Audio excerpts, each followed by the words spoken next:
A los 11 años, un niño de Ciudad de México vivía en un piso de lujo en la exclusiva zona de Polanco. Y bueno, ganaba el equivalente a miles y miles de euros al mes. Que para un niño de esa edad es una cantidad completamente absurda. Absurda. Y su oficio era ser sicario. Madre mía. Pero a ver, lo verdaderamente incomprensible de esta historia no es ese lujo prematuro, ni siquiera la sangre derramada.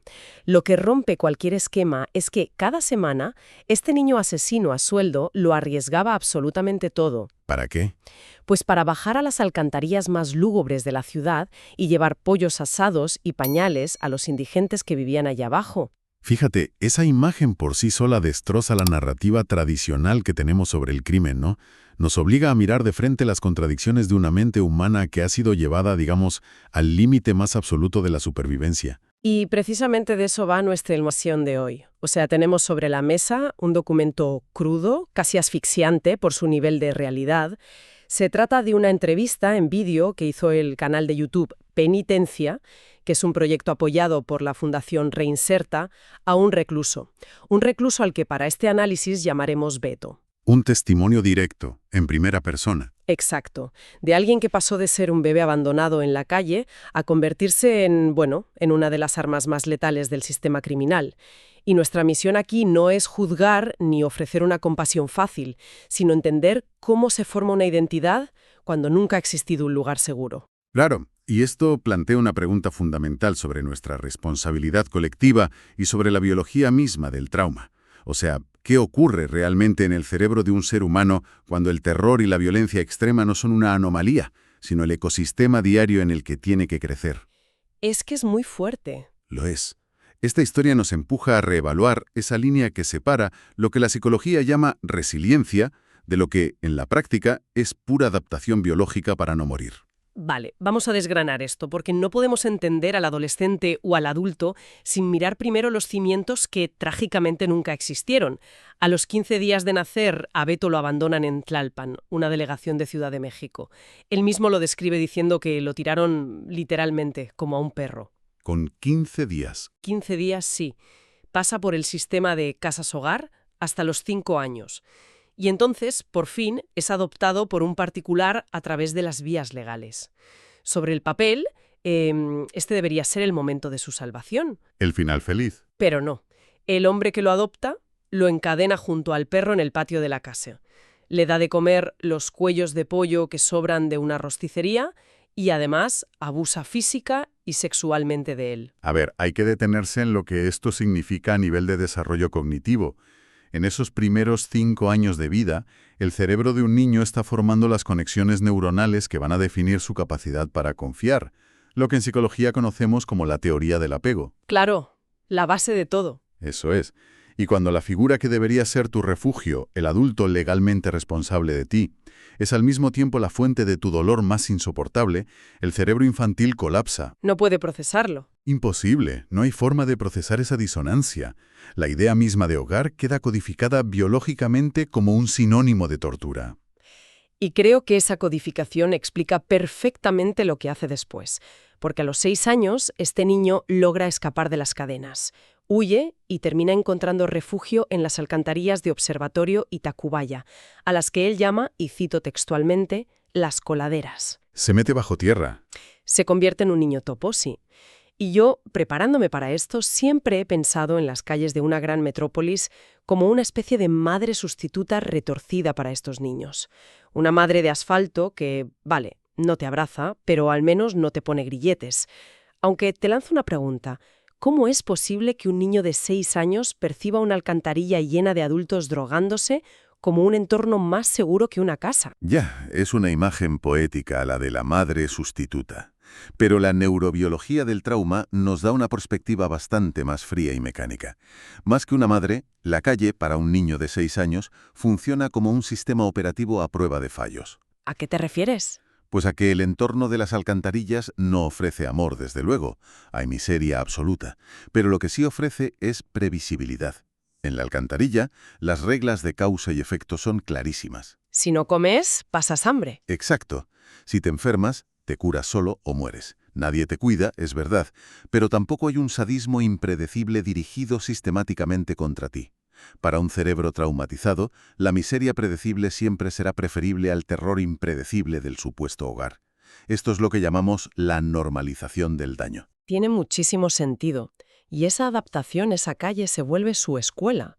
A los 7 años, Beto se muda a la zona del Mercado de la Merced. Allí se integra en lo que llaman el Escuadrón de la Muerte. Un nombre terrible. Terrible. Son grupos de ancianos, indigentes, hombres totalmente destrozados por la vida, por el alcohol. Y para ganarse la vida, Beto trabaja en los semáforos como niño dragón, escupiendo fuego. Pero lo que me vuela la cabeza de esta etapa es cómo aprende. Sí, su educación. Beto cuenta que aprende a leer usando periódicos sensacionalistas, como La Prensa o Ovaciones, pero lo hace mientras les limpia y desgrana marihuana a estos hombres mayores. Y aprende matemáticas básicas contando las monedas que necesita para sobrevivir al final del día. Fíjate en la brutalidad de ese contraste. Su cerebro, que a los 7 años es una esponja absoluta, está absorbiendo los pilares básicos de la civilización, que son la lectura y las matemáticas. Pero de una forma totalmente corrompida. Exactamente. Estas habilidades están siendo asimiladas fuera de cualquier marco ético o moral. En una escuela tradicional, aprender a leer está ligado a historias de cooperación, a valores sociales.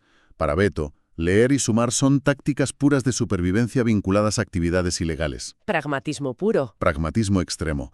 Se está construyendo una inteligencia puramente utilitaria, donde el otro ser humano no es un igual con el que empatizar, sino o bien un medio o un obstáculo. Bueno, aquí es donde la cosa se pone realmente interesante, en el sentido más oscuro de la palabra, si hablamos de cómo se deconstruye a un individuo.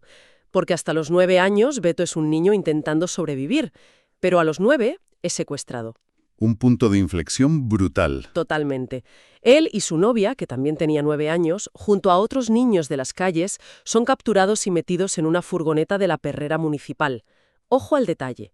Los llevan a lo que en México llaman una bodega, una nave industrial abandonada, y los encierran allí durante 1 año y 3 meses. 15 meses. 15 meses ininterrumpidos, en la oscuridad. Y por eso me niego a ver esto como un simple caso de delincuencia común o de trata infantil al uso. Analizando las tácticas, esto es ingeniería militar pura y dura, aplicada en pleno subsuelo urbano. Es un campo de entrenamiento. Es la manufactura de niños soldado. Durante esos 15 meses no les permitan bañarse ni una sola vez.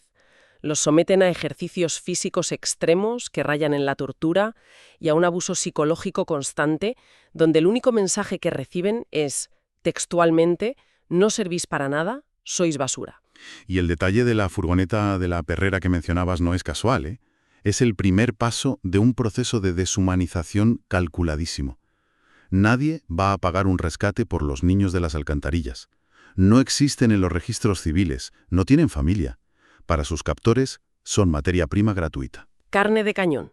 Lo fascinante aquí es, desde el punto de vista clínico, lo que ocurre dentro de su cráneo para poder sobrevivir a eso. Cuando sometes a un humano a ese nivel de estrés y dolor continuo, la amígdala entra a un estado de hiperactivación permanente. Claro, el centro del miedo. Eso es. El cuerpo se inunda de cortisol. Y para no morir, literalmente, de agotamiento neurológico, el cerebro toma una decisión drástica. Apaga el córtex prefrontal.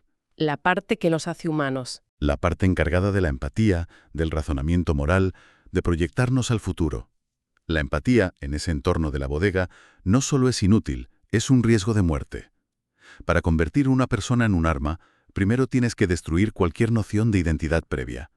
Vivir 15 meses entre tus propios excrementos borra cualquier rastro de dignidad. Y la tragedia alcanza un punto que, de verdad, cuesta verbalizar.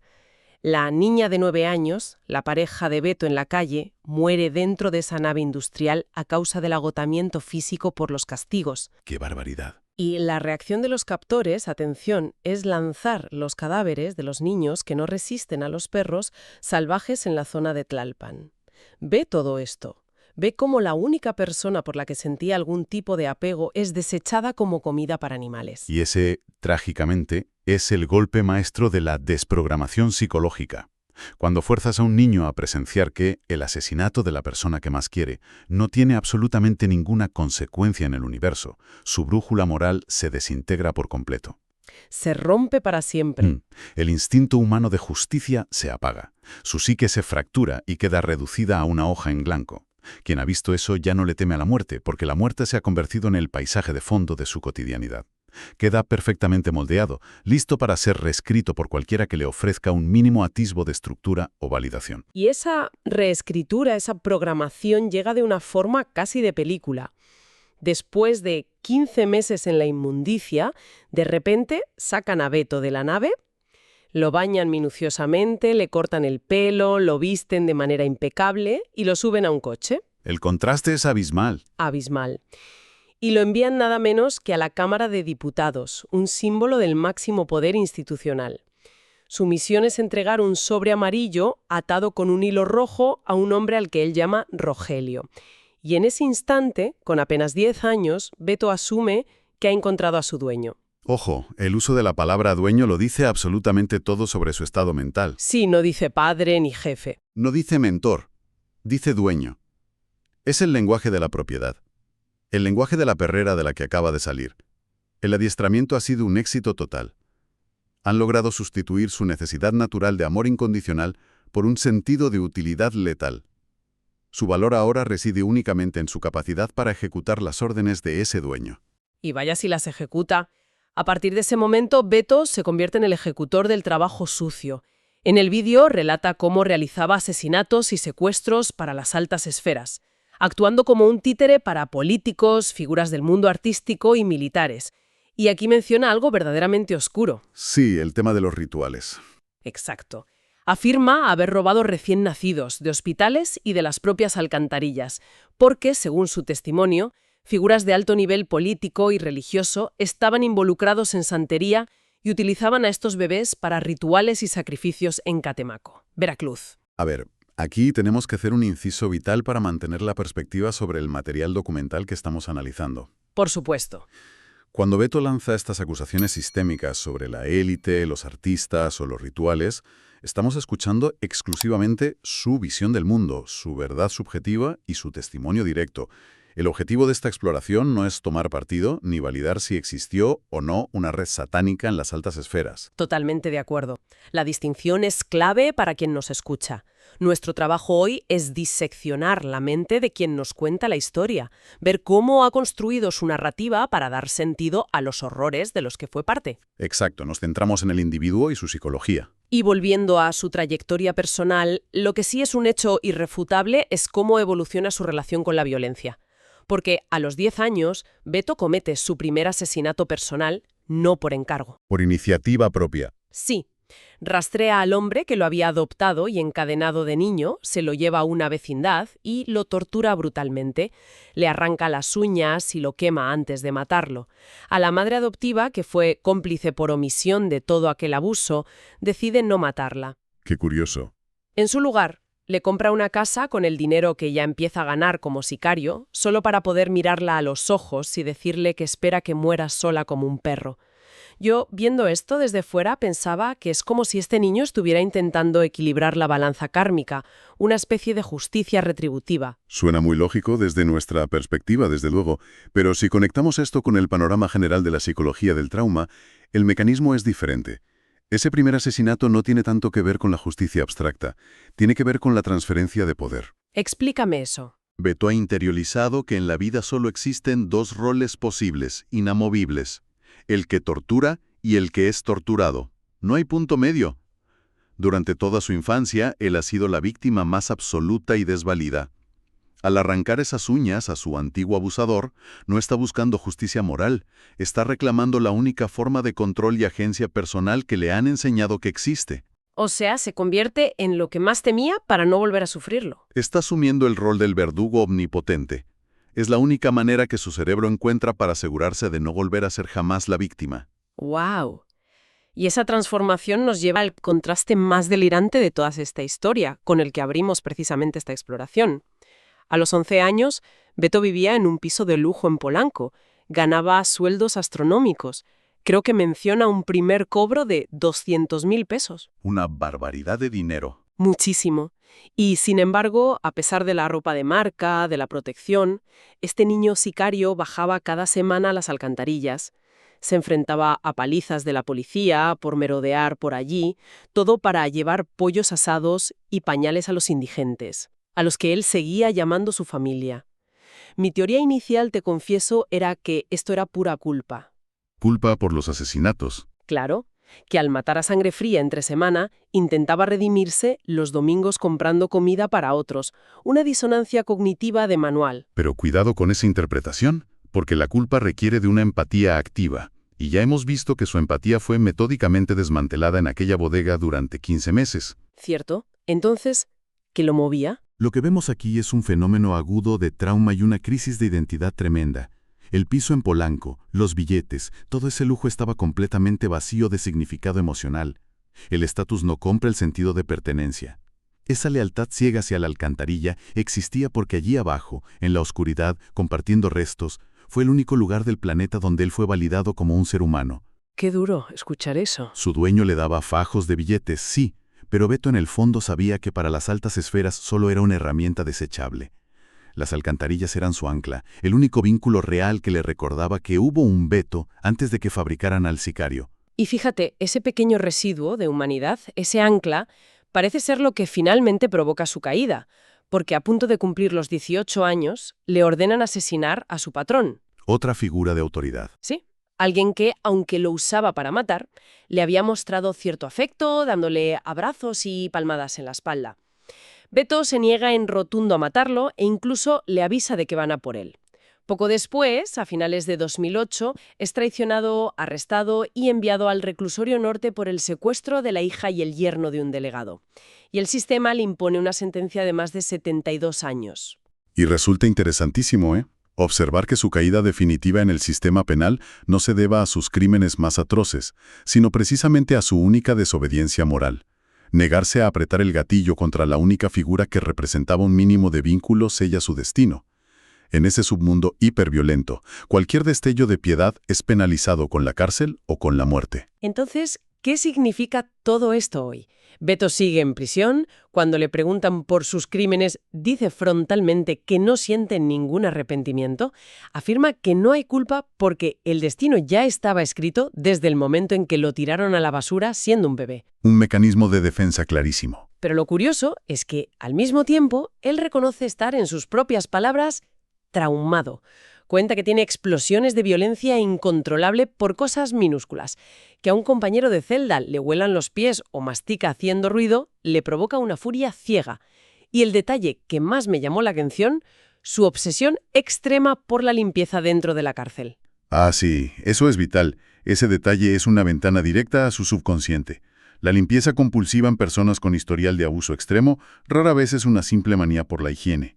Funciona como un mecanismo de purificación simbólica. Intentar limpiar lo que no se puede. Exacto. No puede borrar los 15 meses de inmundicia en la nave industrial, ni puede lavar la sangre que derramó, así que su cerebro desplaza toda esa ansiedad intolerable hacia el entorno físico, que es lo único que sí puede controlar. Y respecto a la idea del destino escrito que mencionabas, esa postura determinista es su escudo de titanio contra el colapso mental. ¿Te refieres a que, si llega a admitir que tuvo alguna elección, se desmorona por completo? Exactamente. Si él llega a internalizar que en algún momento, por mínimo que fuera, tuvo el libre albedrío para no hacer el daño que hizo, el peso de la culpa por sus atrocidades aplastaría su psique en cuestión de segundos. Creer con un fervor ciego que él no fue más que un peón, que el guión fue dictado por quienes lo abandonaron, es literalmente la única narrativa que le permite despertarse cada mañana sin volverse loco. Lo cual nos lleva a una paradoja que resulta hasta poética, aunque de una forma muy oscura. Beto declara abiertamente que no quiere salir de prisión. Sabe que tiene más de 70 años de condena por delante y afirma que la cárcel le sirve para que lo contengan, para evitar hacer más daño. Ha encontrado su lugar, por triste que suene. Trabaja dentro como talachero, haciendo mantenimiento y limpieza. Lee la Biblia. Y menciona que de no haber sido abandonado le habría gustado ser piloto aviador, pero que hoy se conforma con volar dentro de su propia mente. Resulta absolutamente desgarrador darse cuenta de que una prisión de máxima seguridad es el primer y único límite protector real que la sociedad se ha dignado a proporcionarle. Es que la cárcel, fíjate, con todo su rigor punitivo, le otorga la estructura que su cerebro siempre buscó en vano. Le da previsibilidad, horarios estrictos y unas reglas que no cambian de forma aleatoria por el capricho sádico de nadie. Para una mente que ha vivido en el caos absoluto de la supervivencia urbana, un encierro rígidamente delimitado se percibe neurológicamente como un santuario. Beto menciona que todos pagamos facturas, y él siente que su encierro es su transacción final. Bueno, todo este análisis nos obliga a mirar hacia una realidad tremendamente incómoda. Solemos refugiarnos en la idea de que los monstruos nacen, ¿verdad? Nos da mucha tranquilidad pensar eso. Claro, nos tranquiliza pensar que hay individuos malvados desde la cuna, porque eso exime a la sociedad de cualquier culpa. Pero los grandes depredadores sociales rara vez nacen así. Son fabricados. Se construyen paso a paso en la fragua de la apatía colectiva, en la negligencia de los sistemas estatales y en la mirada esquiva de quienes prefieren apartar la vista ante un niño durmiendo junto a una alcantarilla. Y esa es la lección más dura de todo esto. La monstruosidad de los actos de Beto es innegable, pero su historia funciona como un espejo que refleja un fracaso sistémico monumental. Cuando el Estado abandona sus funciones y el crimen organizado interviene para adoptar, alimentar y adiestrar a esos menores, el resultado final es letalidad garantizada. La ignorancia de la sociedad ante estos hechos no es pasiva, es un agente activo, un catalizador directo en la creación de esa misma violencia que luego tanto tememos. Lo cual nos deja con una idea final, algo para que quien nos escucha lo mastique y lo reflexione a solas. A lo largo de este análisis hemos visto cómo el abandono absoluto y la tortura pueden aplicar una especie de ingeniería inversa en el desarrollo cognitivo, un proceso capaz de extirpar por completo la empatía de un niño para convertirlo en un arma en cuestión de muy pocos años. Muy poco sí. Si tenemos evidencia de que esa destrucción es posible y tan tristemente eficiente, la pregunta inevitable es, ¿cuánta empatía radical, cuántos recursos inquebrantables y cuánto esfuerzo institucional masivo se necesitarían para aplicar esa misma ingeniería pero en sentido contrario? ¿Qué haría falta para sanar estructuralmente a una sociedad que permitió, a plena luz del día, que todo este horror sucediera? Quizás el verdadero reto no consista únicamente en construir cárceles más seguras para encerrar el resultado de esos planos defectuosos, sino en tener el coraje político y humano de rediseñar los cimientos de nuestra sociedad desde cero.